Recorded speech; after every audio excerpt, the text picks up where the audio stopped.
Bonjour à tous, si vous regardez cette vidéo, c'est que vous souhaitez savoir comment détailler la constitution de l'atome.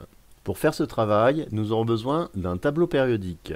Pour chaque élément, nous voyons que nous disposons de l'information du nom de l'élément, de son symbole, du nombre de nucléons qui est aussi le nombre de masses, et du numéro atomique qui est ici égal au nombre de protons.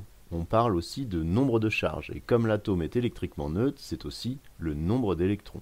Les protons sont dans le noyau et les électrons en périphérie. Ce que nous voulons savoir, c'est quel est le nombre de neutrons.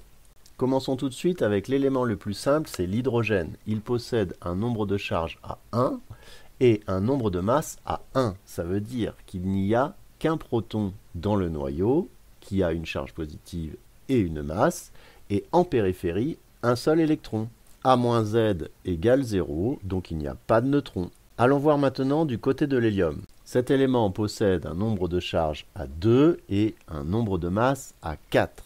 L'hélium contient donc 2 protons en son noyau ainsi que 2 électrons en périphérie. Pour connaître le nombre de neutrons, il suffit de soustraire le nombre de charges au nombre de masse, ce qui nous donne 2 neutrons.